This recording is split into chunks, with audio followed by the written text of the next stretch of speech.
Buenas tardes a todos y a todas. Hoy tenemos el gusto de escuchar al doctor Alberto Vázquez. Él trabaja en física de plasmas espaciales, en particular es un especialista en estudios de la atmósfera del Sol. Y hoy nos va a contar un poquito acerca de la tomografía de la corona solar. Así que bueno, Alberto, gracias. Arrancamos. Arranco más. Bueno, gracias a ustedes por venir. Esta línea que les cuento es una de las líneas del grupo de Solar. Soy plasmista originalmente y solarista en la actualidad. Así que bueno, en grupo de física solar hacemos cosas de pequeña y de gran escala. Todo lo que cuento hoy es escala global del Sol. Ya que son toda gente que conocen mucho, puedo pasar rápido por esto. Básicamente vamos a hablar de la atmósfera del Sol. Lo único que quiero mencionar del interior solar es la capa convectiva, que sumado a la rotación diferencial da origen al tema del dínamo solar, que en algún momento aparece como manifestación de la actividad en la atmósfera solar. Como ustedes saben, la temperatura del Sol va de 20 millones de grados en el núcleo hasta un mínimo de varios miles de grados en la fotosfera, y ahí es donde empieza la atmósfera solar, fotosfera, cromosfera, corona, y ahí la temperatura sube. La región donde sube fuertemente es la región de transición, que es una capa muy finita entre la cromosfera y la corona, donde la temperatura sube un factor 100 y la densidad baja un factor similar, que es básicamente una transición de fase que se da ahí. Y lo que estudiamos nosotros es toda la parte por encima de la región de transición. Como yo decía en el abstract, el interés de estudiar la corona es que es donde se energizan y se inician todos los fenómenos que eventualmente afectan a la magnetosfera terrestre, viento solar, eyecciones de masa, flares y demás. Así que de ahí el interés en estudiar la corona, más allá de que per se es interesante, pero en los subsidios está bueno incluir una causa bien práctica, y esa es una causa bien práctica en la era espacial. ¿Se me escucha? Del fondo.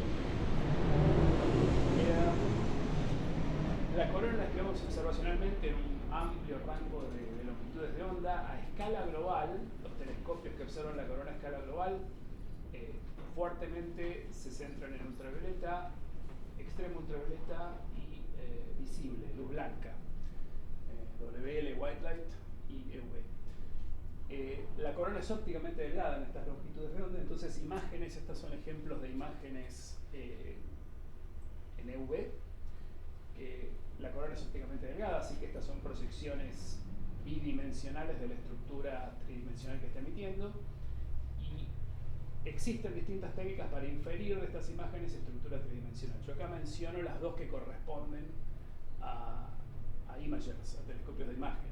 Una es estereoscopía, que es observar la misma estructura desde dos ángulos, y básicamente por triangulación uno tiene una condición de congelamiento del campo de la materia. Esta es una región activa en la corona solar, una zona de campo magnético muy intenso.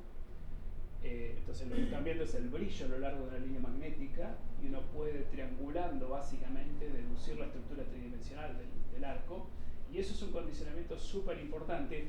Hay un tema muy importante acá: la corona, el campo magnético juega un rol fundamental y no lo podemos observar por cuál es el régimen coronal, no por ahora, no directamente.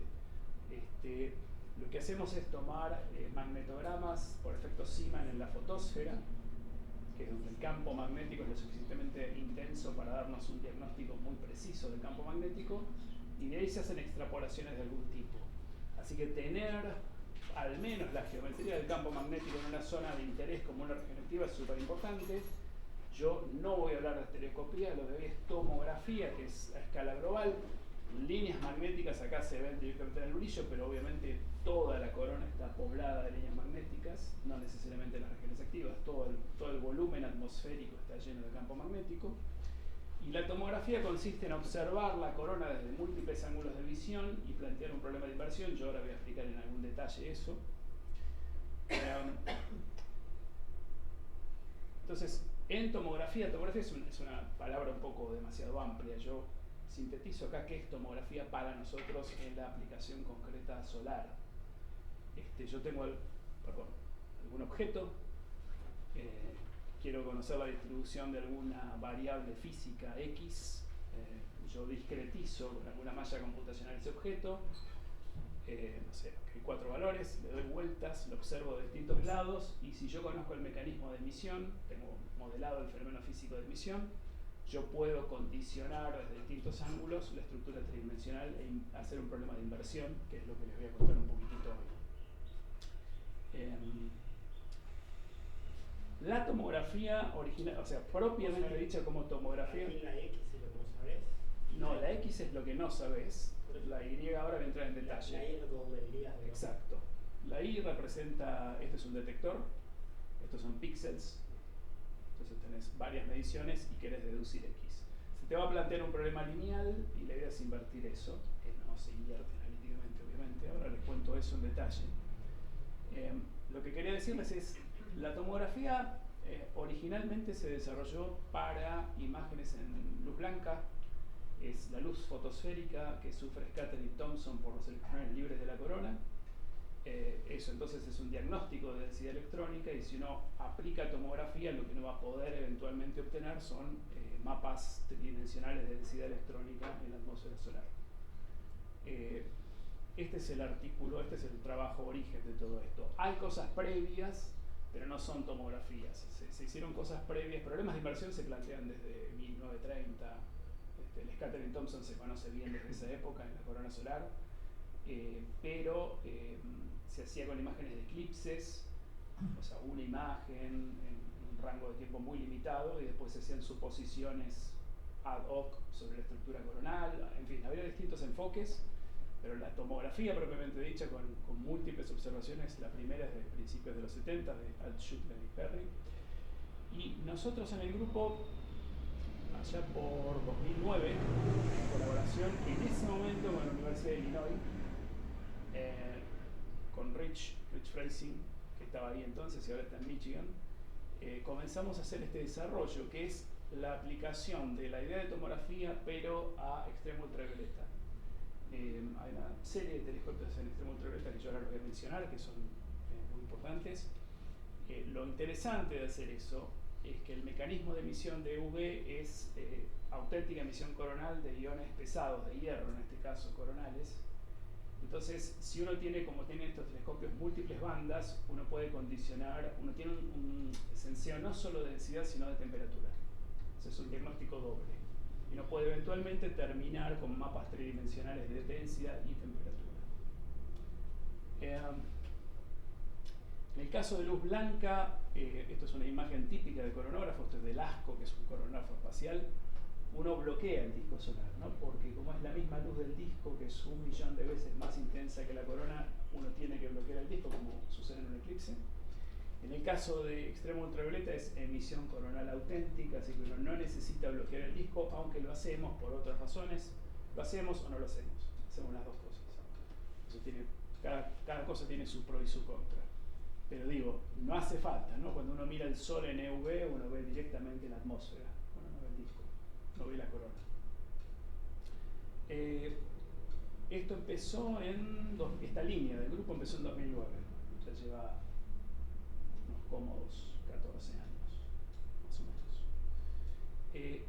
En todo este tiempo, no somos los únicos realmente que hacemos tomografía UV. Hay un par de grupos que hacen algo similar, pero un poco más simple que lo que hacemos. No quiero decir peyorativamente, lo que hacemos nosotros es un poquito más elaborado. Lo venimos haciendo con varias misiones espaciales, yo voy a mencionar todas ellas. Les voy a mostrar ejemplos de resultados con todas. SOHO, que se lanzó en el 96, Stereo del 2007 y SDO del 2010. Las tres misiones tienen telescopios EUV de múltiples bandas que nos permiten hacer esta tomografía de densidad y temperatura. Son como tres generaciones del mismo tipo de instrumento, ¿no? Van mejorando su resolución espectral, sus respuestas térmicas. En el caso del último telescopio, AIA, Los telescopios se llaman EIT, EUI y AIA. AIA tiene más bandas que los anteriores, que también nos es muy útil. Los dos primeras misiones espaciales, SOHO y Stereo, aclaro que las tres están operativas. SOHO y Stereo tienen además coronógrafos en luz blanca, así que también hacemos tomografía en luz blanca con esos dos, SD o no. Y además usamos telescopios, coronógrafos en luz blanca de tierra. Y lo que quiero destacar, por lo que voy a comentar al final de la charla, que son trabajos actuales, es que todas estas misiones tienen órbitas básicamente circulares con una unidad astronómica de radio. O sea, SOHO está en el punto L1 entre Tierra y Sol, eso es 99% de la unidad astronómica. Stereo, que son dos misiones que están en órbita básicamente terrestre, pero anticipándose, o sea, adelantándose o atrasándose respecto de la Tierra. Se llama Stereo porque se diseñó, uno de sus objetivos científicos principales era para hacer estereoscopía y se ha hecho mucho. Digo se ha hecho o se hizo mucho. ¿Son los otros dos puntos triangulares de Lagrange? No. Van haciendo toda la órbita. Ah. Sí. Lamentablemente B se perdió. Pero oscilan alrededor de ese punto con una amplitud amplia o son heliocéntricos. La verdad, desconozco los detalles de la órbita, solo te puedo decir que han explorado absolutamente alguna oposición, no creo, han estado en oposición, alineados, así que no. Digo que se hizo estereoscopía, ya no se hace más, se puede hacer con una sola nave estereoscopía, pero ese es otro tema. Pero auténtica estereoscopía instantánea se podía hacer con estéreo. Hablo en pasado porque una de las dos se perdió hace unos 4 o 5 años. Y SDO está en una órbita geosincrónica en torno de Tierra, inclinada para que no haya un eclipse, y observa permanentemente al Sol. Y después están los instrumentos de Tierra, ¿no? Los coronógrafos en luz blanca. Insisto, todo esto órbitas aproximadamente de una unidad astronómica y circulares, ¿no? Prácticamente circulares. Entonces, rápidamente el tema del problema tomográfico en el caso de tomografía solar rotacional, la sigla es SRT, se la llama así porque uno recae fuertemente en la rotación solar para proveer los distintos ángulos de visión. La malla de cálculo es una malla esférica centrada en el Sol que va desde algún radio mínimo hasta algún radio máximo que tiene que ver con el campo visual del coronógrafo, del instrumento. Si es EUV, la grilla llega hasta una unidad, hasta un radio solar. Si es un coronógrafo en luz blanca, arranca de más arriba. Yo acá puse dos ejemplos. Por ejemplo, LASCO nos permite ver más o menos este rango de alturas. LASCO en SOHO es un coronógrafo en luz blanca. Todos los instrumentos en EUV nos permiten ver de 1 a 1,3 radiosolares. Parece muy modesto, pero están diseñados para eso. Es donde el brillo en EUV es importante por la densidad y la temperatura de la corona. Es una región súper importante porque es donde empieza la aceleración del viento solar. Típicamente, para que tengan una idea, tenemos 500.000 de celdas en uno de estos volúmenes. Eso depende. Yo acá indiqué 2 casos particulares, depende mucho del instrumento que usemos. Y la secuencia observacional de imágenes, que son típicamente 14 días, media rotación solar, ¿sí? Implica más o menos 5 millones a 50 millones de píxeles.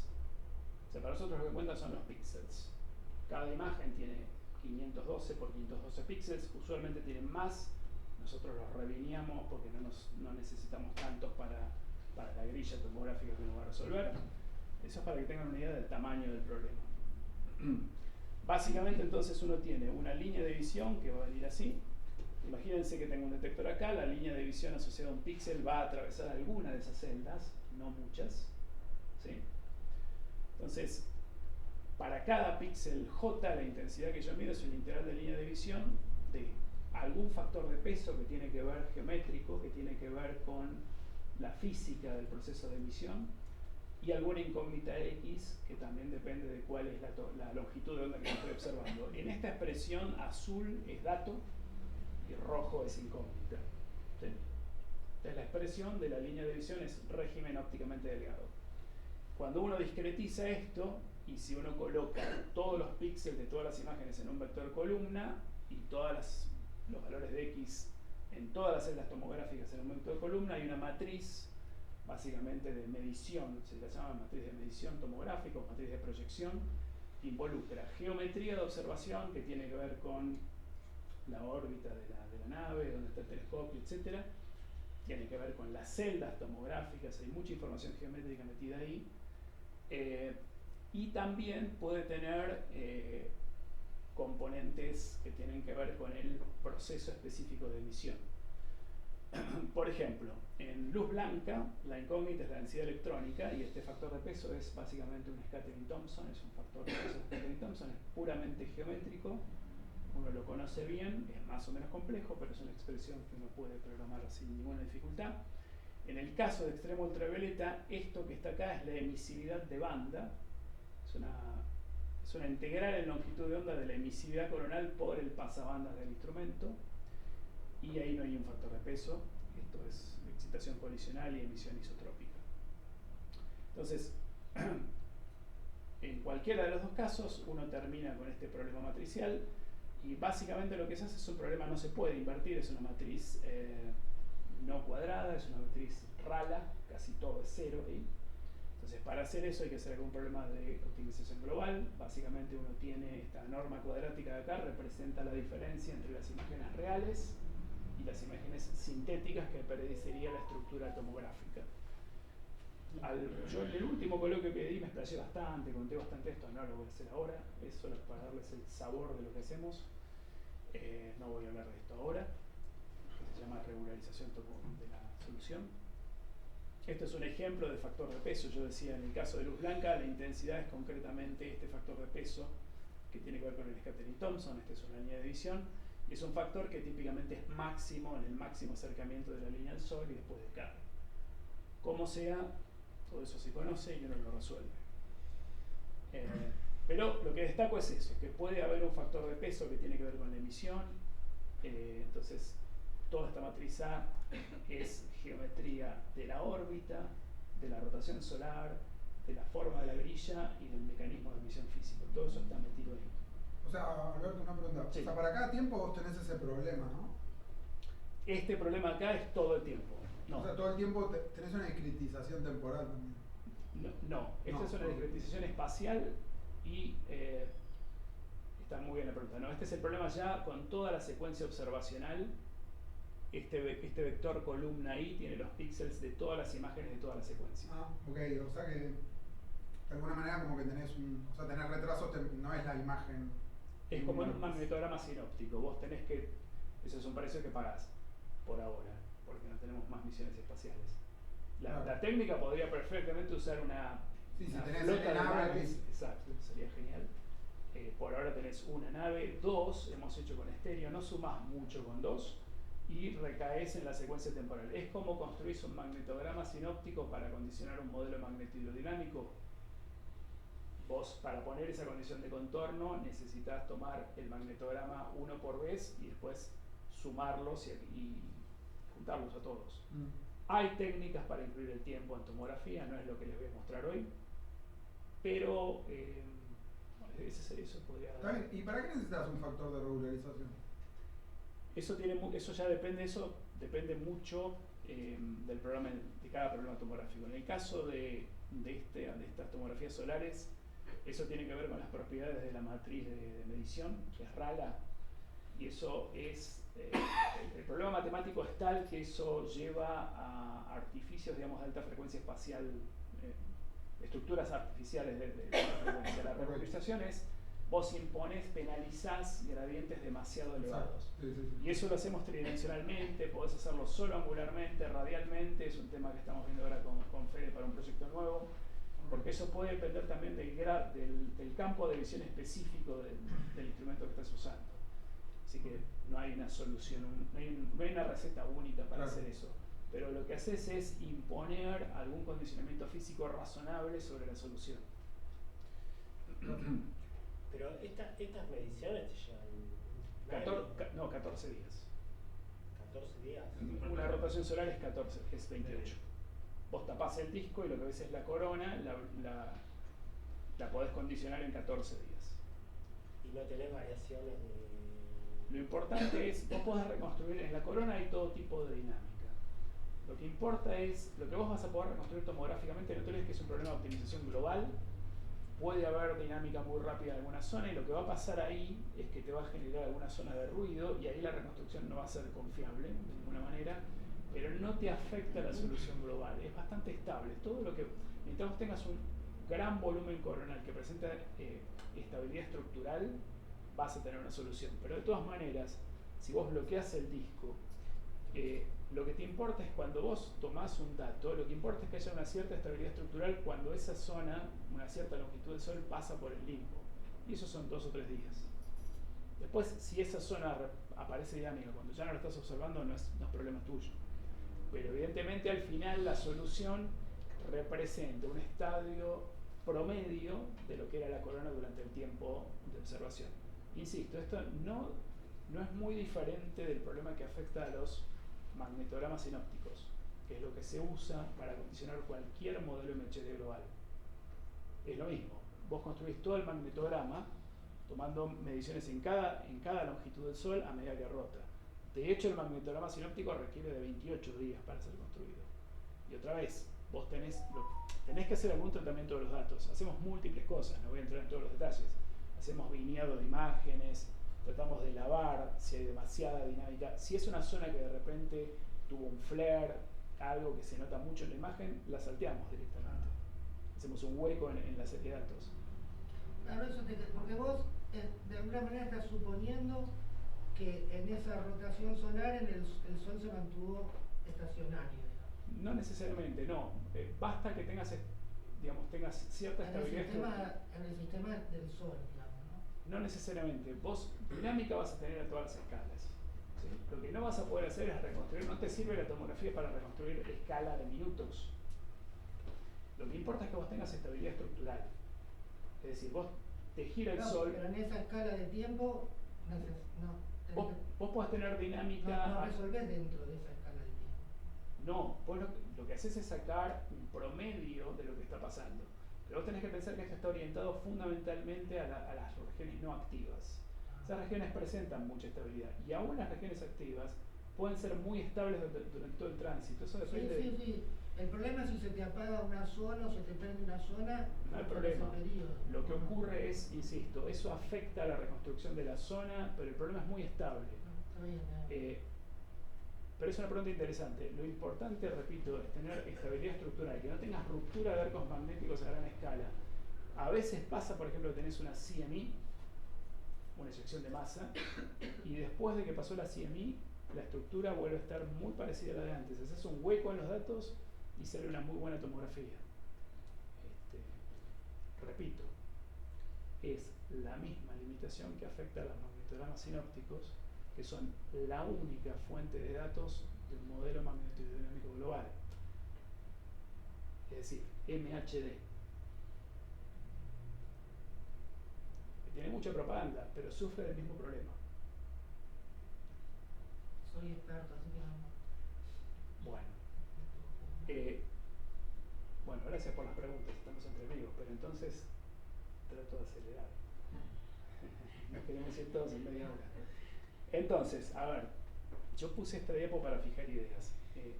Acá hay un ejemplo de 2 imágenes de una secuencia de estas separadas por probablemente una semana. Esto es un coronógrafo de tierra, este es el campo de visión en luz blanca. ¿Sí? Este es el coronógrafo LASCO espacial, esto también está separado probablemente por 2 semanas. Pretendo representar con esto la secuencia de datos. ¿Sí? El output, la salida de una solución tomográfica, tiene pinta de mapas tridimensionales. Nosotros los desplegamos en general como mapas de longitud y latitud rectangulares. No tiene mapas de estos a múltiples alturas. Esto es un mapa a una cierta altura dentro de la malla de cálculo. ¿Sí? Y para representar esa tridimensionalidad incluía alguna curva, por ejemplo, de dependencia de la densidad con la altura en el campo de visión del instrumento que utilizó. Esto está sacado de un par de trabajos recientes de Diego.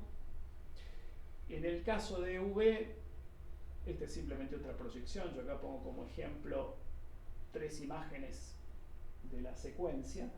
Este telescopio UV tiene 3 bandas. Uno hace tomografía en esta banda por un lado, en esta banda por otro y en esta por otro. Son 3 problemas diferentes.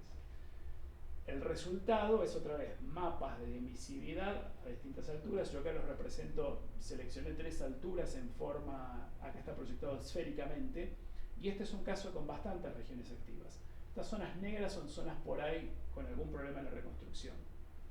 Y esto que está acá es la imagen sintética producida por esta solución tomográfica. ¿Sí? La función objetivo que uno minimiza es precisamente la diferencia entre esto y esto. ¿Sí?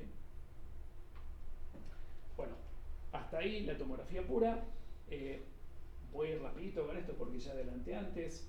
Este es un ejemplo, es el EUVI de estéreo. Esta imagen y esta imagen son las 3 bandas coronales. Esta es una banda cromosférica. Hay pasabandas asociados con esas imágenes, con estos telescopios, con estos detectores. Y eso lo que va a hacer es seleccionar plasma emitido a distintas temperaturas. Uno puede calcular esas respuestas térmicas, por ejemplo, en el caso de UVI, tengo respuestas picos de en torno del 1.000.000, 1.500.000 y 2 millones de grados, que no es porque sí, están diseñados precisamente porque esas son temperaturas predominantes en toda la atmósfera coronal. Ahora bien, uno hizo una tomografía, terminó entonces en cada celda computacional I con una emisividad de banda E sub K, y lo que uno puede hacer ahora es hacer lo que se hace en solar con imágenes directamente, que es un análisis de medida de emisión diferencial, pero local. La diferencia es que si yo tomo imágenes, lo que hago es hacer un análisis de medida de emisión diferencial a lo largo de la línea de visión. Yo acá lo puedo hacer en cada celda de la tomografía. Entonces lo llamamos LTM en vez de DM, que es el nombre clásico, Local DM. Básicamente uno puede reescribir la emisividad que uno obtuvo por la tomografía en cada celda como un integral en temperatura de la respuesta térmica de la banda por la distribución LDM, que es la distribución térmica del plasma que está en esa celda. Esa LDM está definida de tal manera que sus primeros 3 momentos son básicamente la densidad electrónica cuadrática en esa celda, la temperatura media en esa celda y una dispersión térmica del plasma en esa celda. Entonces, ahora que uno tiene las emisividades tomográficas en cada una de las celdas, uno puede entonces buscar esa LDM teniendo solo 3 datos. No tenemos todavía espectrómetros Imager con esta capacidad. Entonces lo que tenemos son pasabandas. Lo que tenemos son 3 datos de 3 temperaturas. No, lo mejor que podemos hacer es alguna parametrización de la distribución térmica. En este caso les estoy mostrando una normal, y es encontrar los 3 parámetros que mejor ajusten esas 3 emisividades que yo reconstruyo. Una vez hecho eso, en cada celda, ahora es una optimización en cada celda, yo puedo obtener temperatura media, densidad y una dispersión térmica. Esto es un mapa, por ejemplo, típico de densidad a una cierta altura. Yo acá marqué algún punto 1 en la zona polar, alguno más en la zona ecuatorial, 4, y eso me va a dar alguna distribución más fría, con menos área, menos densa, o más caliente y más densa. ¿Sí? Sintetizando, si uno hace tomografía en EUV, los productos son estos. Por un lado, mapas tridimensionales de la emisividad en cada banda, y si ahora uno los combina, uno puede hacer mapas de densidad y mapas de temperatura. ¿Está bien? Hay unas curvas negras que no tienen nada que ver con la tomografía. Ahora voy a mencionar eso. La combinación de hacer tomografía en las múltiples bandas EUV con hacer un análisis de DIM local, le damos el nombre de DIMT, que es tomografía de medida de emisión diferencial. Lo que podemos hacer ahora con eso, y llegué más o menos a la mitad de la charla, ¿cuándo empezamos? ¿10? Bien, voy a ir más rápido ahora. Lo que vamos a hacer es combinarlos con magnetogramas. Magnetogramas sinópticos que se construyen con 28 días de datos. ¿Sí? Hay que medir, uno se mide en la zona central del Sol y todo eso se va componiendo, el campo va evolucionando, pero uno termina teniendo alguna descripción media del campo magnético de la corona, perdón, de la base de la corona, durante toda la rotación. Después, con algún tipo de cálculo, yo acá les muestro uno muy simple, una extrapolación potencial, lo que hacemos en realidad es magnetodinámica, pero de todas maneras estas soluciones potenciales son la semilla, son el campo inicial de cualquier simulación magnetodinámica tridimensional. Acá lo que se ve, esto es de mínimo solar, se ven líneas abiertas en los polos que se llaman agujeros coronales. En realidad son líneas, zonas abiertas. Los agujeros coronales son otra cosa, es lo que se observa en los datos. Estas son zonas de campo magnético abierto y estas son zonas de campo magnético cerrado. Lo que podemos hacer ahora es combinar entonces las dos cosas, que es algo que hacemos rutinariamente. Hacemos modelos magnéticos por un lado basados en magnetogramas y por otro lado tomografías basadas en imágenes en extremo ultravioleta. Esto es una foto de un eclipse. Para ese eclipse, este es un modelo magnético, literalmente, de ese eclipse. Y lo que está abajo son, por ejemplo, mapas de densidad a distintas alturas o de temperatura a distintas alturas para este periodo exacto, ¿sí? Estas estructuras brillantes que ven acá en el ecuador se llaman streamers, son zonas magnéticamente, es lo que creemos, los modelos son consistentes además con eso. Son zonas magnéticamente cerradas donde hay mayor densidad que en las zonas polares. Acá está el viento solar, ¿sí? Estas zonas son menos densas que estas, por eso estas brillan más. Y esto es lo que sale de esa tomografía ultravioleta, ¿sí? Esto está proyectado otra vez en longitud y latitud. Las curvas negras gruesas que se ven superpuestas a los mapas de color son los resultados tomográficos. Las curvas gruesas negras que se ven son el límite, son la frontera abierto-cerrada del modelo magnético. ¿Esa es de San Juan? ¿Sí, el eclipse de San No, Juan? no. Esto es 2008. Entonces, eso es simplemente para mostrarles que en general hay un muy buen nivel de acuerdo entre los modelos magnéticos y lo que obtenemos por tomografía. En realidad usamos la tomografía como validación de los modelos, es al revés.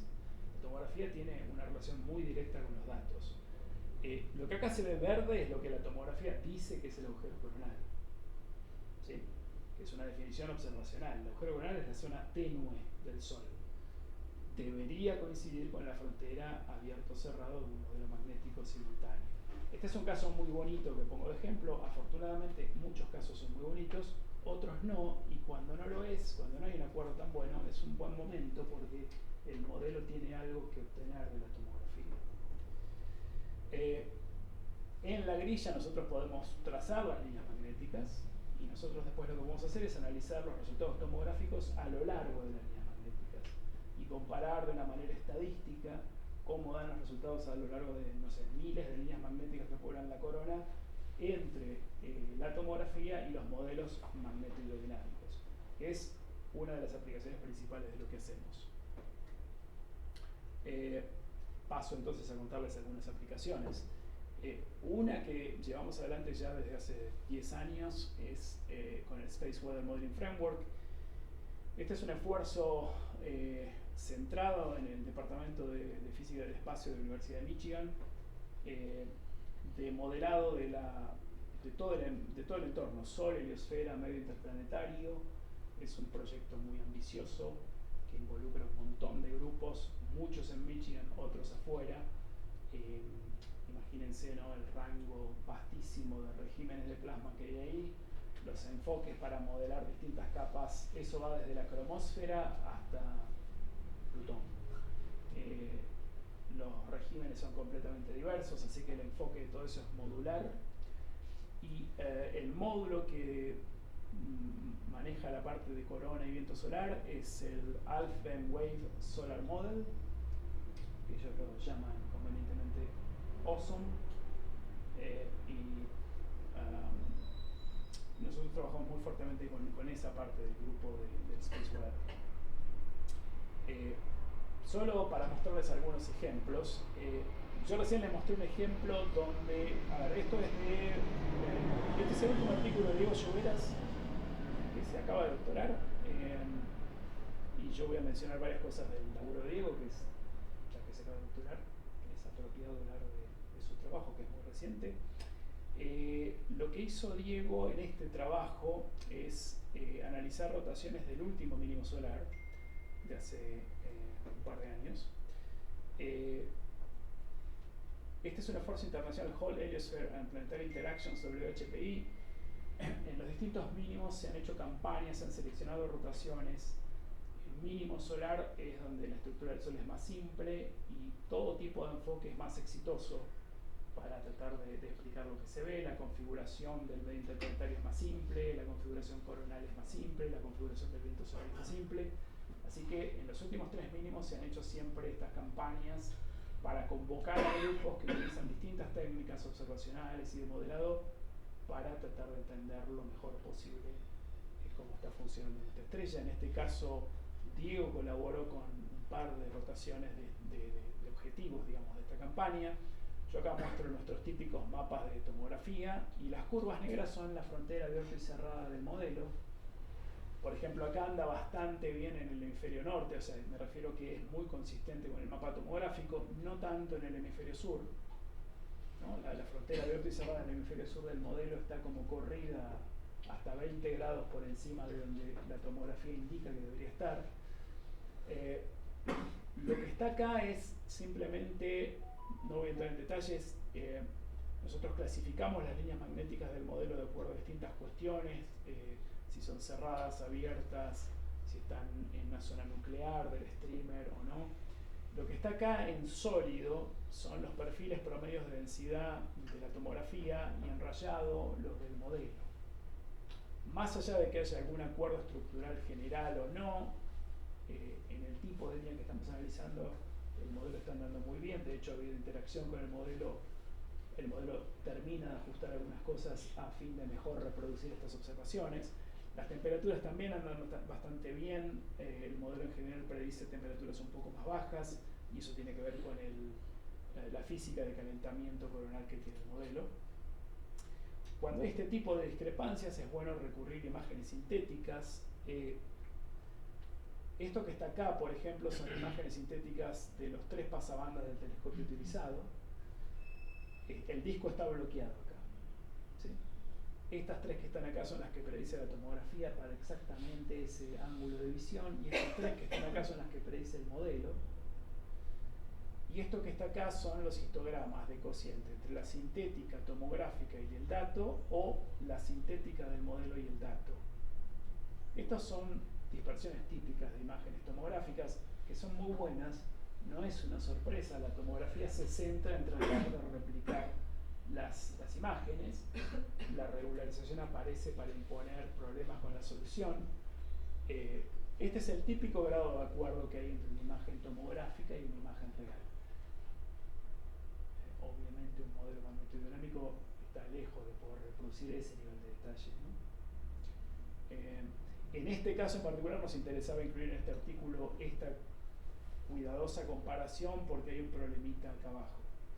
Y el problemita no es el modelo, ahí el modelo MHD depende de datos, en este caso del magnetograma sinóptico. Los magnetogramas tienen sus fuentes de errores que son bastante grandes en algunas regiones y simplemente es para indicarle al modelo en este caso que su tamaño de agujero coronal está muy sobreestimado en el hemisferio sur.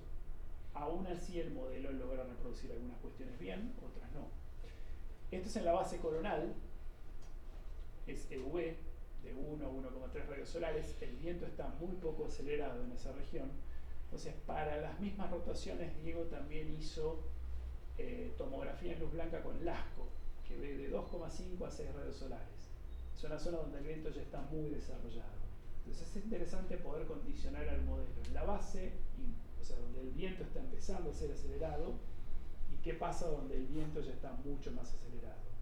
Y en este caso, por ejemplo, hay discrepancias de densidad de hasta el 75%. Y de hecho, de revisar el modelo, lo que se encuentra es que todavía hay lugar para mejoras, bastantes mejoras, en el mecanismo de cascadeo de energía, de calentamiento y de aceleración del viento. Así que este es el tipo de aplicación que hacemos con tomografía para ir guiando distintas simulaciones con el modelo de Michigan. Todo esto que estoy sacando es de el trabajo último de Diego. Otra vez, esto es una comparación. Esto es una imagen real del ASCO. Esta es la imagen tomográfica y esta es la imagen del modelo. Y estos son los histogramas comparativos.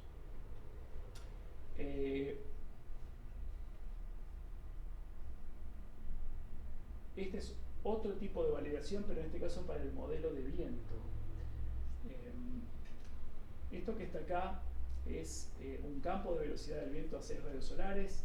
Esto que está acá es un campo de velocidad del viento a 20 radios solares. Esto se ve como pixelado. Lo que ha hecho Diego acá es tomar un montón de líneas magnéticas a una altura de 6 radios solares, trazarlas hacia afuera, trazarlas hacia adentro y tratar de correlacionar. ¿Qué relación hay entre la velocidad terminal del viento del modelo y las propiedades termodinámicas, densidad y temperatura de la región fuente del viento? Y lo que encuentra en distintos estudios es una anticorrelación entre la velocidad terminal y la densidad y temperatura en la base del viento. El interés de haber hecho este estudio es que el origen del viento solar lento, el viento solar tiene dos componentes: rápida en el núcleo de los agujeros coronales y lento en torno de las estructuras de streamers. Pero el mecanismo exacto por el cual se genera la componente lenta no se termina de entender. Se claman distintas cosas, algunas que tienen que ver con el flujo, con la dinámica del flujo, en las líneas magnéticas de entorno de streamers, que tienen una forma muy particular, pero también se clama a veces que tiene que ver con lo que se llama reconexión magnética. Hay una secuencia de trabajos, este es el último que hicimos, que nos indican que nosotros observamos propiedades en la región fuente por tomografía que es perfectamente consistente con un viento solar lento que no necesita de reconexión magnética. Este último estudio que hizo Diego fue el primero que hicimos tan minucioso, de seguir línea por línea. Ustedes pueden ver que hay una dispersión acá en torno a estas tendencias. Estas dispersiones tienen que ver con el ancho térmico de las DEM locales de cada celda, en fin, todo eso está... fue un muy lindo trabajo que hizo Diego. En fin, esos son varios ejemplos de comparación con modelos MHD. Y sigo mencionando ahora a Diego. En su tesis doctoral, Diego básicamente lo que hizo fue estudiar sistemáticamente por tomografía los últimos 3 mínimos solares. Entonces ahora quisiera hablar exclusivamente de, no de modelos, sino exclusivamente de la observación del Sol, que es la otra aplicación directa de la tomografía. Los últimos 3 ciclos de actividad solar fueron sistemáticamente decayendo el nivel de actividad.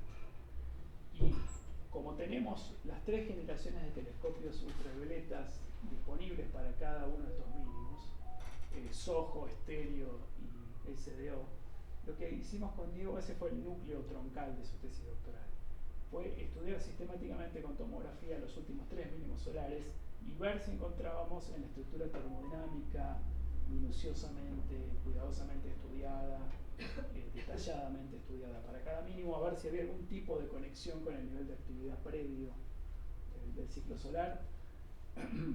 Yo ahí indico 3 ventanitas, acá están amplificadas. Estas son algunas de las rotaciones que seleccionó Diego por distintas razones en cada mínimo.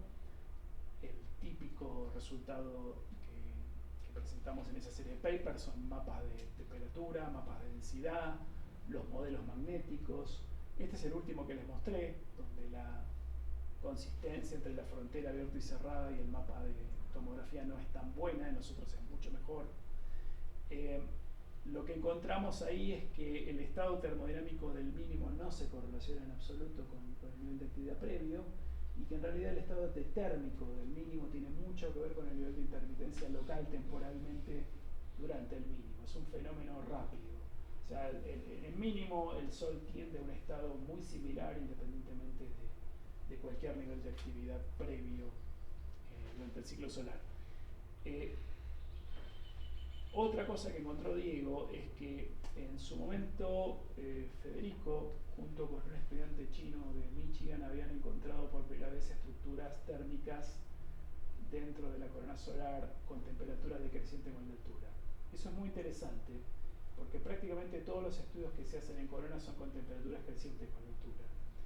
Y encontrar temperaturas con temperatura decreciente tiene que ver con algo que está ocurriendo con el calentamiento solar diferente. En este caso, con una fuerte focalización del calentamiento, una alta efectividad del calentamiento en la base de los arcos coronares. Entonces había interés de revisar esa situación en distintos mínimos, y esto es porque cuando hicimos el estudio con Federico encontramos que lo hicimos para un solo mínimo. Federico estudió con mucho cuidado la evolución temporal en torno del mínimo y encontró que la presencia de esas estructuras está anticorrelacionada fuertemente con el nivel de actividad. hay muchas de esas estructuras en mínimo y rápidamente desaparecen. Y eso fue lo que encontró Diego ahora en todas estas estructuras de los otros dos mínimos. Así que eso, per se, es un resultado también muy interesante para los modelos de calentamiento, que es otro problema muy abierto dentro de la física solar. ¿Cuánto tiempo llevo?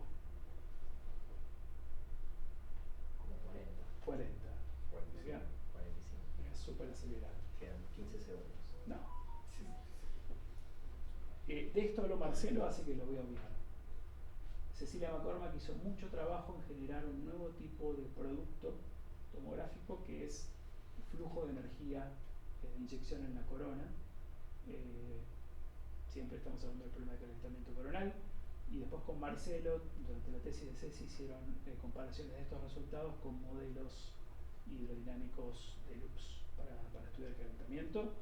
Y entonces todo esto impone desde la tomografía condicionamientos súper útiles para el desarrollo de modelos de calentamiento. Salteo todo esto y cierro, así parece que falta poco. No, cierro, lo hago súper rápido. Mencioné trabajos de Diego, de Ceci rápidamente, porque eso se encargó Marce de hablar mucho, de Fede, así que ahora voy a hablar un poco de mí, porque si no parece que yo no trabajo. No, lo que les quería comentar para cerrar es todo lo que les conté son ejemplos de aplicación recientes, siempre con los instrumentos de órbitas circulares. Tenemos desde hace poco, no tan poco, 2018, el Parker Solar Probe, que tiene esta órbita muy interesante. Estamos ahora acá. El primer perihelio, o sea, son órbitas casi en el plano del eclíptico, en el plano ecuatorial solar. Cuando decís tenemos, ¿quiénes tenemos? La humanidad. ¿Todos podemos usar eso? Sí. En ¿Son solar, públicos? sí, en solar los datos somos generosos. Y ni bien los obtienen, o sea, no hay ni un tiempo de... No, Parker hizo algunas cosas, imagínate que se metió acá. Acá estamos hablando de, este fue el primer récord de acercamiento al Sol, eso es un 15% de unidad astronómica y esto es un 5% de unidad astronómica. ¿Y qué periodo tiene? Estas órbitas son 24 órbitas en unos 6 años. Lo que pregunto es, ni bien están los datos ahí para todo el mundo, o hay un tiempo que algunos tienen prioridad. No, hay que ser amigo. Esa era la pregunta. No, pero son públicos. No, lo que ocurre es que Un año después. ¿Hay alguna ¿Hay alguna comunidad donde no ocurra eso? No, pero pregunto porque dice tenemos. No, pero eso pasa en Parker. No es tanto la comunidad. No, o sea, todo es público después de un tiempo, eso Claro. está claro. No, perdón. No, excepto Parker. Probablemente con Solar Orbiter es un poco así también, pero con las misiones anteriores no. Las misiones anteriores los datos son públicos inmediatamente. Todas las que mostré hasta ahora fueron públicos automáticamente. Parker y Orbiter no, son misiones que están haciendo cosas muy nuevas. Fueron los primeros en meterse. De Michigan directo, esos los que tienen acceso. No, Michigan no tiene nada que ver con esto. Estos no son instrumentos de Michigan.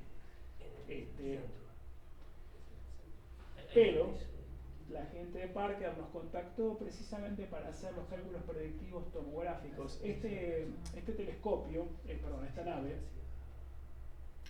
tiene este telescopio en luz blanca que tiene estos dos campos de visión. No son full sun, son un cachito del sol, pero había mucho interés en ver si se podía hacer tomografía con esto. Entonces lo que hicimos fue un cálculo predictivo para toda la misión. Voy rápidamente, hicimos imágenes sintéticas con distintos tipos de modelos y mostramos, vos que me hablabas del tiempo y Mario también, una cosa linda de Parker es, tiene esta limitación en el campo de visión, con lo cual no se puede condicionar, por ejemplo, toda esta zona, no hay datos ahí directamente, pero tiene un trade-off y es que en esta parte de la órbita, en este periodo, más o menos desde principios de este año y hasta el 25, cuando está en perihelio, que es donde mide, porque Parker solo mide acá, el telescopio solo mide ahí, un poquito por acá y un poquito por acá. más o menos desde este año y hasta el 2025, hace este perihelio en 2,5 días. Entonces, no observa todas las longitudes, media corona, y bueno, hicimos cálculos. A ver, lo que hicimos fue utilizar la órbita de la misión, modelos MHD, calculamos imágenes sintéticas y simulamos tomografía. Y la idea es ver, anticiparnos a qué es lo que vamos a poder hacer. Creemos que podemos reconstruir medio volumen coronal, hay una limitación por ahí, pero muy rápido, lo cual va a ser interesante, nos parece interesante técnicamente por lo menos, igual tiene varias utilidades científicas también. Ese fue un trabajo que publicamos en fines del 2019. No voy a hablar de esto. Esta es la otra misión, Solar Orbiter, que se lanzó al principio de la pandemia. Acá las órbitas son muy excéntricas, no tanto como las de Parker. Parker usa las asistencias gravitacionales para ir reduciendo su perihelio. Asistencias de Venus y de Tierra. Solar Orbiter utiliza múltiples asistencias gravitacionales de Venus para ir subiendo su latitud. Este es un mapa de la latitud solar desde ahora hasta el 2030 y esta es la distancia. Es bastante excéntrica y lo que hicimos fue otra vez cálculos predictivos de tomografía, por ahora en luz blanca, ¿sí? Solar Orbiter tiene un coronógrafo. Obviamente cuando estás más lejos o más cerca ves distintas alturas de la corona. Muchos radios solares, eso, no sé, son 200. Ahora te cuento. No, va a ir tan bajo como 1,5 y tan alto como 10. Depende. Pero ahí lo que mostraste no, todavía no, digamos, por decirlo así. Sí. En anterior. Sí. ¿Esto? Eso, no, porque el 0,3 unidades astronómicas. Ah, la distancia. No. Solar Orbiter va de 1 unidad astronómica a 0,3. No es tan excéntrico como Parker. Lo lindo de este telescopio es que tiene un coronógrafo. O sea, esto sí sirve para tomografía full. Pero además, y esto es lo último que voy a comentar, prometo, tiene un detector de luz blanca, con lo cual podemos hacer tomografía de la densidad electrónica, pero tiene uno en Lyman alfa. Entonces, lo que hicimos acá fue, otra vez, un trabajo, lo acabamos de publicar. Acá hicimos modelos de máximo solar, de mínimo solar. Estas son imágenes sintéticas, por ejemplo, desde afelio, es una secuencia tomada de afelio, una de perihelio. El disco blanco es el Sol. Pueden ver que acá es un poquito más grande que acá. Y con esas imágenes hicimos tomografía, mostramos que es posible hacer tomografía durante toda la misión. Este es un artículo que acabamos de publicar hace un par de meses, esto lo hicimos con Fede, todo el equipo del instrumento. Este instrumento es italiano, no todo está en Estados Unidos, también hay cosas italianas. Mostramos que se va a poder hacer. La idea era que lo que nos pedían era hacer estos cálculos para diseñar el programa de observación sinóptica, el fijo, y estamos entusiasmados. Creemos que vamos a poder hacer bastante tomografía con METIS, más que con Parker, con WISPR. Pero lo interesante, lo nuevo es esto, y esto es, prometo, lo último. Ya estás para político. Me voy a obviar todo esto. Lo importante de todo esto es, hay un detector en METIS de luz blanca, con eso tenemos diagnóstico de densidad electrónica. Pero hay otro de Lyman alfa. Lyman alfa es emisión de los hidrógenos neutros de la corona. Son poquitos, pero la intensidad de Lyman alfa del disco es brutal. Lo poquito que hay es excitado y genera emisiones de Lyman alfa.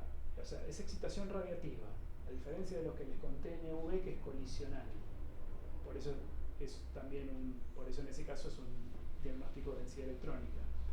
Entonces, como es radiativo, es muy importante el efecto Doppler. O sea, conforme los hidrógenos se van acelerando, si están en reposo respecto del disco, la Lyman alfa que les entra lo absorben y lo reemiten. Ese es el scattering que produce la emisión Lyman alfa de la corona. Conforme se van acelerando, se va produciendo lo que se llama el atenuamiento Doppler. O sea, es un diagnóstico de velocidad. Entonces, la promesa que les hacemos a la gente de Italia, que por ahora nos creen, es que vamos a poder hacer reconstrucción del campo de velocidad. Estas son cosas muy preliminares que estamos haciendo con Fede. está empezando a funcionar muy bien con simulaciones. Ya los datos están, así que pronto lo vamos a ensayar. Ese es el mensaje final, que es un diagnóstico nuevo y es tomografía del campo de velocidad del viento solar. ¿Sí? Lo cuento así muy rápido porque me quedé corto de tiempo. Cierre es cosas que estamos haciendo y que vamos a hacer. Los dos primeros puntos son básicamente continuación de las cosas que les conté. ¿Sí? Hay muchos estudios que hacer solo haciendo tomografía UV y luz blanca con los últimos 2 ciclos solares. Hay terreno fértil para nuevas tesis. El segundo punto es que acabamos de publicar estos 2 artículos de tomografía con Parker y con Orbiter, pero son por ahora predictivos. Los datos útiles nuevos empiezan a estar ahora, así que esperamos pronto poder empezar a ensayar con los datos. Cuando uno se mete con los datos reales ya es otra historia, ¿no? Porque ya cada telescopio tiene su problemática particular, ¿no? Ya veremos. Y lo último que quiero destacar son los 2 últimos en azul, muy cortito. Hay un nuevo instrumento en el HAO, en el High Altitude Observatory, que es un polarímetro de varios canales que lo que hace es observar, es un coronógrafo que observa líneas coronales en el visible, que son nuevos diagnósticos de temperatura para nosotros.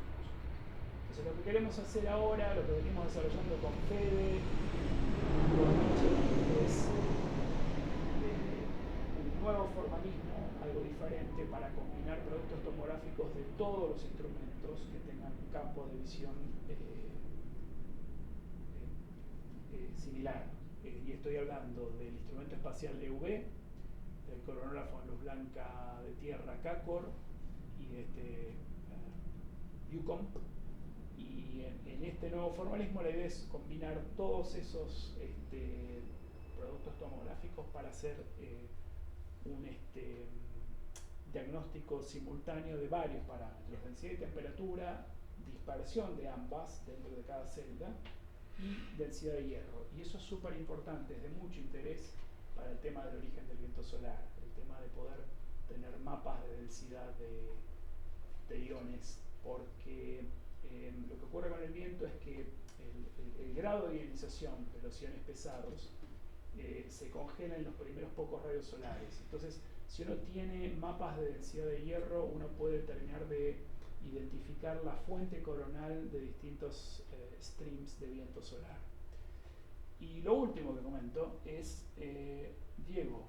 Diego se acaba de doctorar y lo transferimos a Mendoza. Va a trabajar con Eve Cremades, que es una querida colega y amiga que trabaja en CMIS. Y la idea es pasar a hacer simulación de CMIS con Michigan. Diego es nuestro máximo experto en condicionamiento de los modelos MHD usando tomografía. Las simulaciones de CMIS, que son súper interesantes, se hacen con 2 módulos. Por un lado se modela la corona de fondo, que es lo que estamos acostumbrados a interactuar con ellos, y luego se hace un evento eruptivo sobre eso, y entonces Diego se fue a Mendoza a aprender con Eve todo lo que es observación específica de CMIs para condicionar los modelos, digamos, de la inyección eruptiva. Entonces la idea es combinar la expertise previa de Diego, que adquirió en IAFE, con la que va a adquirir con Eve en Mendoza, y hacer un nuevo triángulo de colaboración entre Mendoza, nosotros y Michigan. Y bueno, eso es todo.